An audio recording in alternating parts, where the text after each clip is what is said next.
All right, guys, we got this. Let's go. Gun wide trip sweep. Pros X go. On one. On one. Ready? Ready.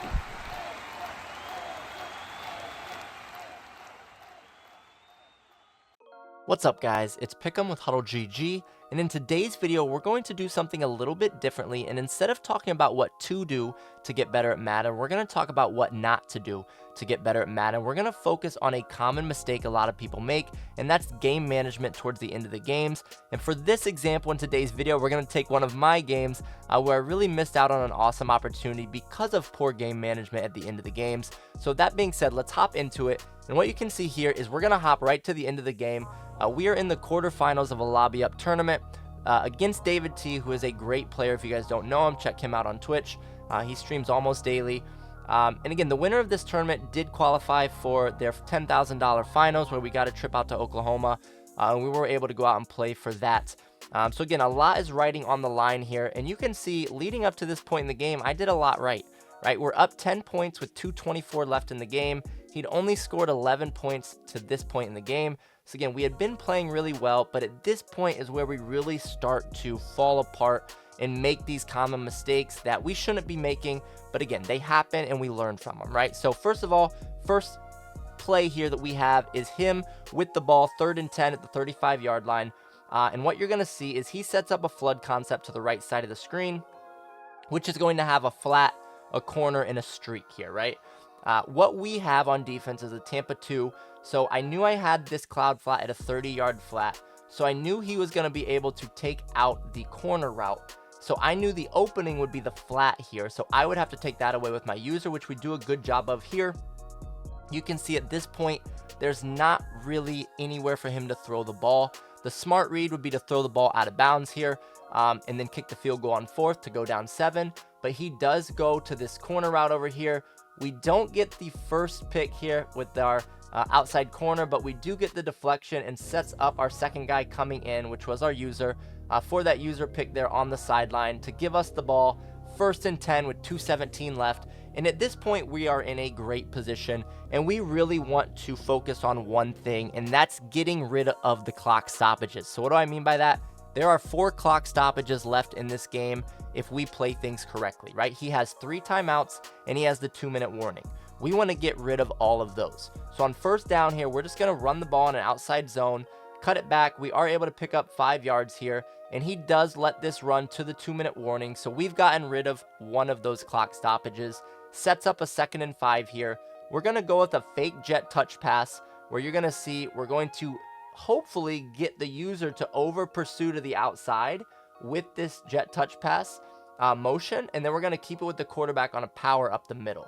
So you can see here, right as the handoff is being faked, we are getting that user to pursue outside on that edge very heavy, and that's going to open up this power O. We follow our blocker, and we are able to pick up 3 yards here. And again, more importantly, we're able to take one more of those clock stoppages out of the way, right? So now we've got 2 of the 4 gone. Again, it's not even as important for us to score on this drive as it is for us to get rid of all of those timeouts and that 2-minute warning. So that sets up a 3rd and 2 here. And my thought is he's playing cover 2. The reason being is he needs to play aggressive in this situation, because if I get a 1st down here, the game is pretty much over. And this is where our first mistake comes in, right? So we're actually going to go with one of my favorite cover 2 beaters, and the play call itself is not terrible, and I'll show you why. So what we're doing is we're getting this corner route here from the tight end to take this safety out of the picture, okay? Our smoke screen here, the goal of that is to keep this cloud flat down, which is going to really put this safety in conflict, because now he has to cover the seam and the wheel route here to the Y, and that's going to be a tough ask for that safety. All right, so what you'll see is we do get the cover 2 that we want, right? This outside guy here is in a cloud flat. So when we go to throw this, we have the wheel going down the sideline and we have the B going down the middle of the field. Both are really putting this safety in conflict. Now, where I make the big mistake on this play is I make the wrong read because I don't read the safety's hips appropriately.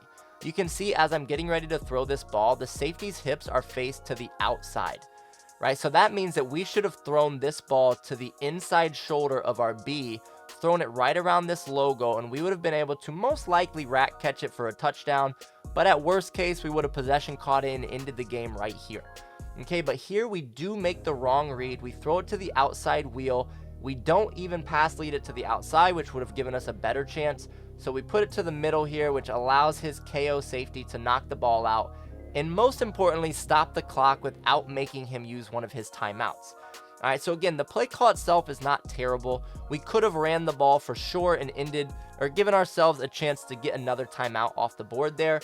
The play call was actually a really good play call for the situation. We just didn't execute the play call appropriately, so that's something we just have to get better on next time.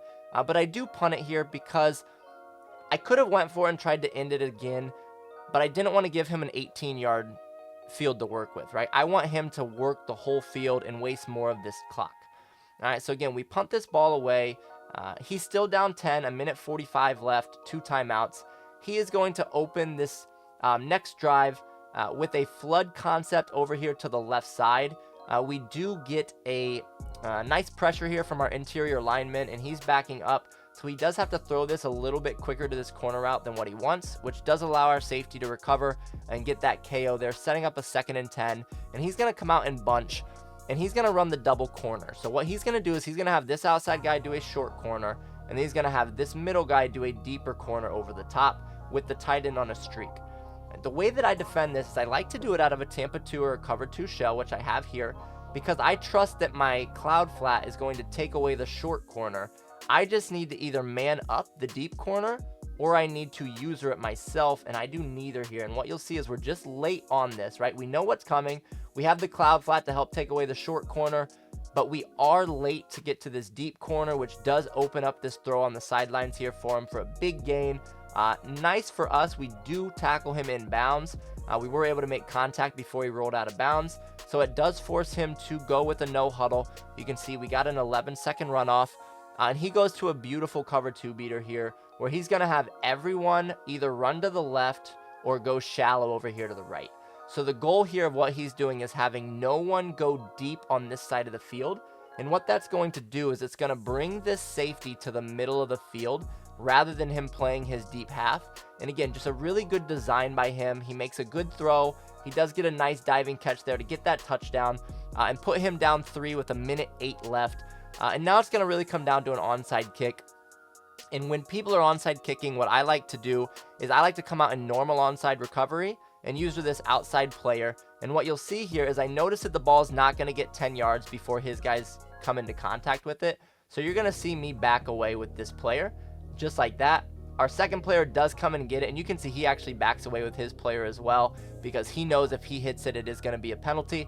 So again, we do get the recovery here, and we get it at about the 43-yard line with a minute 7 left, and we are, again, in great position here.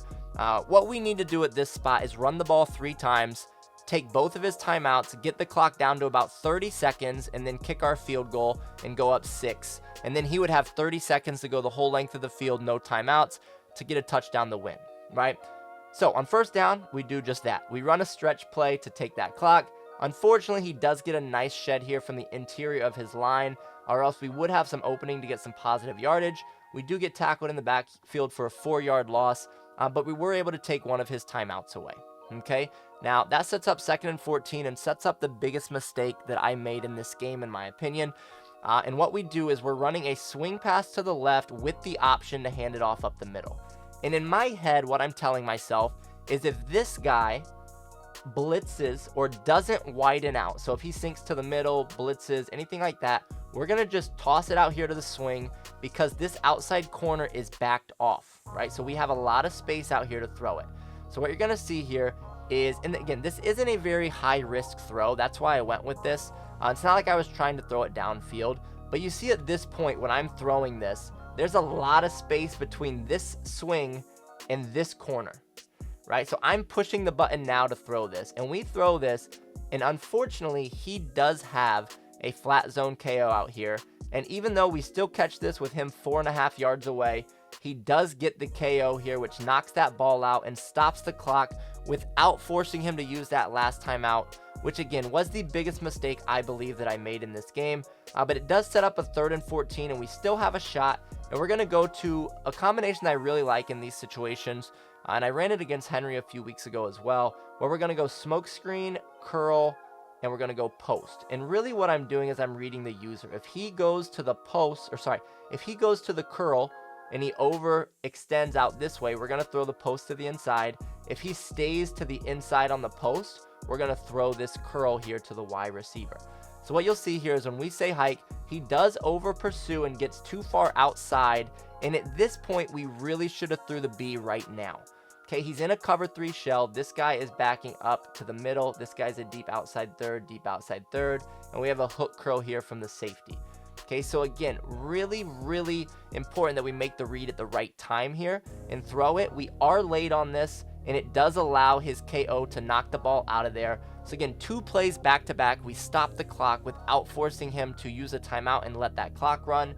So now he's going to have 57 seconds with a timeout rather than having 30 seconds and no timeouts. And he also only needs a field goal here. And to add things and make matters worse, we kicked the ball through the end zone to get a touchback. We were trying to be a little bit too aggressive there on that punt. Rather than trying to put it around the 10-yard line, we tried to put it at the 1 or the 2, and that obviously cost us there as well. So what that sets up here is a drive for him where he needs 3 to tie it. 7 obviously would put him in the lead. 50 seconds left with 1 timeout. This first down here, we do get a good start. We get some nice pressure here off the edge. We had solid defense. He could have hit the running back. That was about all he had here. But we do get a throw out of sack to cause an incompletion, setting up a 2nd and 10 here. And he goes back to the double corner. And we defend this okay, but I wish I would have put this safety in an outside third rather than a deep half, right? I wish I would have rotated the coverage a little bit over here. But you'll see why I mean that, because my slot corner here does get beat on the corner route.